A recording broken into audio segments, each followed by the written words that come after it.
Welcome back to our workshop. I'm passionate about sharing information about furniture repair and restoration because I believe this is a disappearing craft.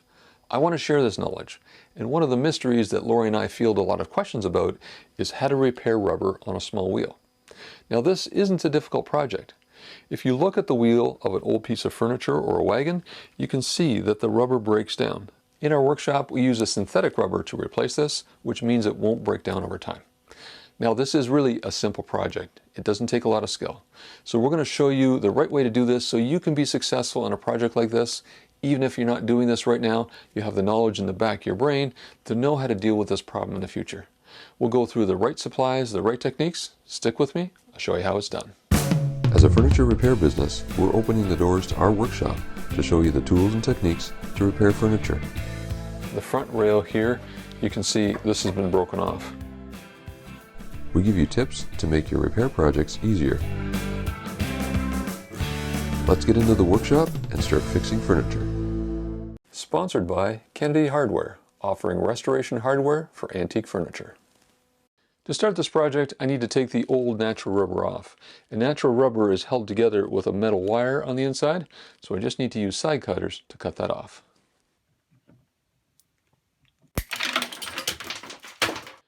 This natural rubber that was once flexible is now rock hard. You can see here it just moves on this like it's beads on a necklace. So the next step is to determine the size and the length of the material that we need for the new synthetic rubber. If you look at the existing material that came off of the wheel, it can give you an idea. But in this case, this one has been flattened out. You can see there's a curve under here where it was sitting on the wheel, but here it's been flattened out. So if I measure the width, it's going to be too wide. If I measure the height, it's going to be too short. Instead of measuring the material that came off the wheel, it's best to use the groove in the wheel to determine the size of the rubber. Now we can do that by using dowels.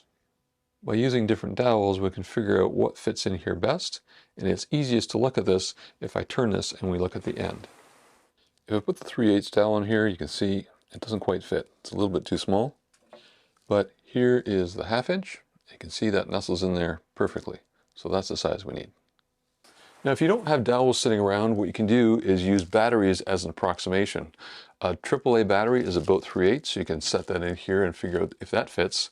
A AA battery is just a little bit wider than a 1/2 inch. So nest it in here, see which one fits best. Now, a wheel like this is typically 1/2 inch rubber.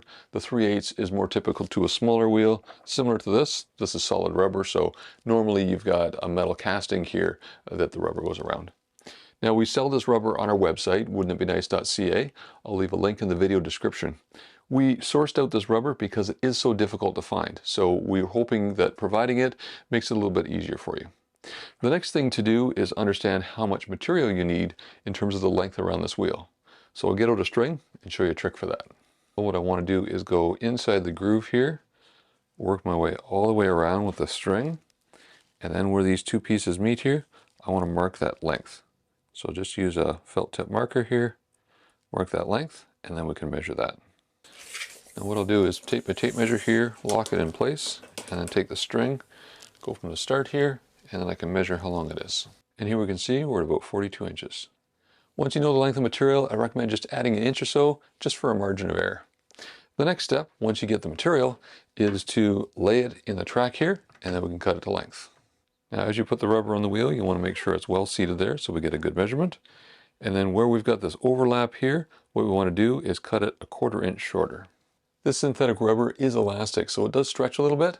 So by making it a little bit shorter, once we get it bonded, we can stretch it onto the wheel and we'll have a nice tight fit all the way around. To mark the length of the material, I use a white pencil crayon here, but if you don't have one of these, you can put a piece of masking tape on. That works well. Before I cut this to length here, what I want to do is make sure I've got a very sharp blade. So you want to use a brand new blade and not an older one. If I use an older blade, I'm going to be pushing on that rubber and I could end up squishing a little bit and not getting a perfectly straight cut. We need a perfectly straight cut here so that the two ends will bond properly together.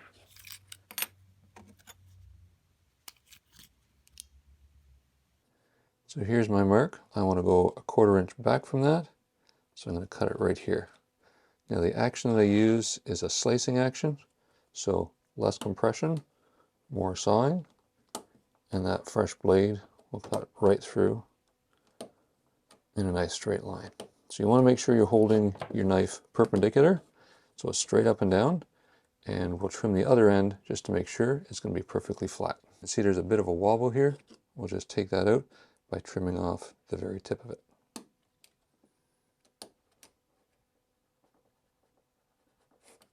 Now all I need to do is glue these together so I get a permanent bond. Now to save myself some time, I've got the right length here. I'm going to cut a second one for the other side.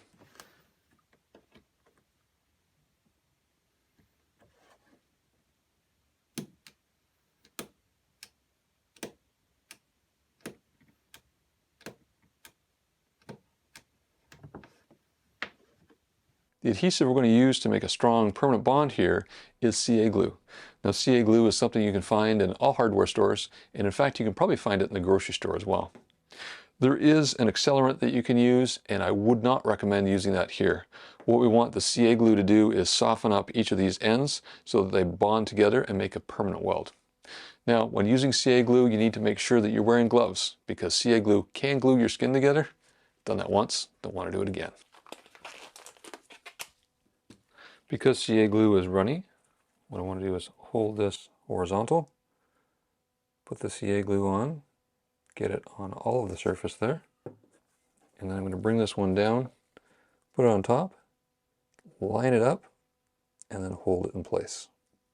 So you've got a few seconds to line it up, and then what you want to do is just put some slight pressure on it and hold it.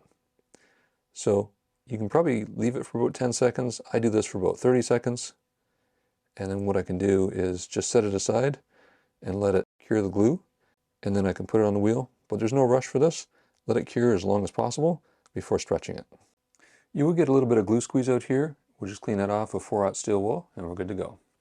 4/0 steel wool has 4 zeros on the package. It's known as superfine steel wool. It's just enough to take the gloss and the texture off.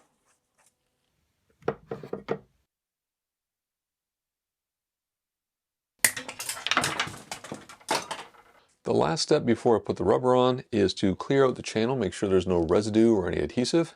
And then what I want to do is clean off the surface here. I just use a mild soap and water, just dishwashing soap, is enough to clean off the wood surface and get it ready to put the rubber on.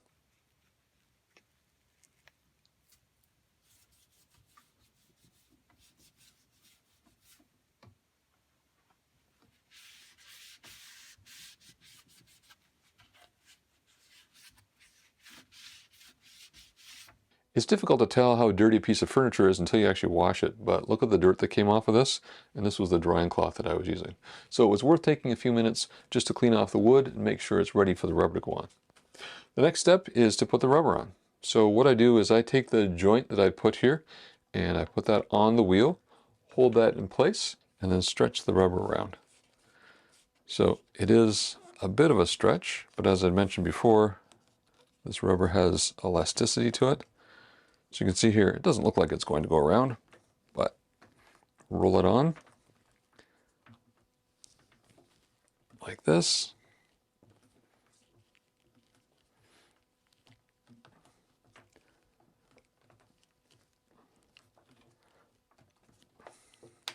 And there we go.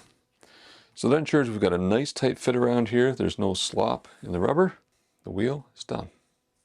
So to give you a close-up here, the joint is right there. So barely noticeable. That's a nice fit. Now on a small wheel, you need a different approach. This is typically a metal center with a groove. And what you need to do is make sure you attach the ring while it's connected here. So connect it like this, put it on and stretch it. Now because there's so little rubber here, I only make that a 1/16 of an inch shorter when I measure it. And that way I don't have to really put a lot of force on this to stretch it around the wheel. There's one more frequently asked question that Lori and I get, and that's where can I get a repair shop to do this work for me?